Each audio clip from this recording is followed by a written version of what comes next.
For those who have survived the 12 plus years of a firm Orthodox education and are still regular shul goers, tefillah becomes a communal experience of mumbling the words along with some sing-song, and very often catch up with our friends, with others who are on this spiritual journey. Most of the time, however, there is very little time spent on understanding what it is that we are saying. For some who care to bother, there are sidurim that have side-by-side translations. But dare I say, very few take the time to firstly read the translation and then attempt to link the translation to the actual Hebrew words of the tefillah.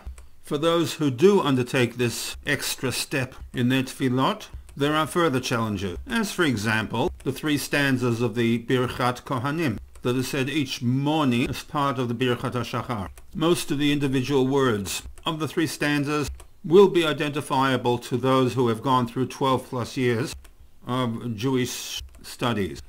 Only 3 words might pose a challenge: Ya'er, Vichuneka, Yisa. But as we read these words, and for those paying attention to what we are reading, majority of the 3 stanzas might have some, if not imperfect, translation. Next step, of course, is to consult the translation.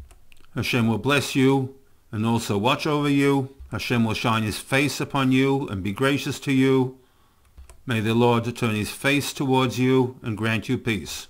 But then the thinking person might come across some difficulties, some of which were touched upon in the previous panels, because the translation lacks detail. How does the promise of watching over you translate into day-to-day living? What do we mean by grant you peace?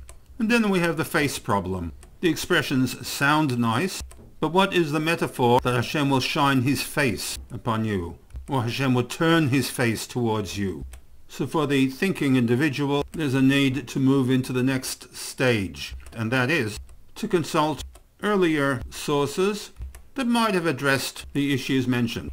The Birchat Kohanim is a textual source from Sefer Bamidbar, and for the Chumash there are many sources one can turn to for guidance.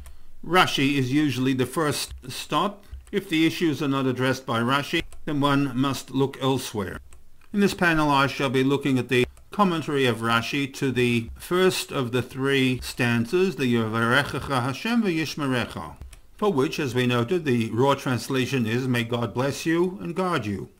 But Rashi does add information, which brings us to the 3rd stage, which is to synthesize the commentary in such a way where the commentary can be read back into the translation, so that you have, may God bless you, that your possessions should be blessed, and guard you against losing control and ownership of those possessions, which at least provides one with more substance in understanding the words of the tefillah. From here on, though, I shall digress and devote the rest of the panel to the unpacking of a commentary by Rashi, by the Rebbe, in his Likutei Sichot, volume 33. And I shall be drawing from the Gutnik Chumash, a monumental work that synthesizes the commentary of Rashi. But first, a quick overview of Rashi's commentary to Bamidbar 6:24.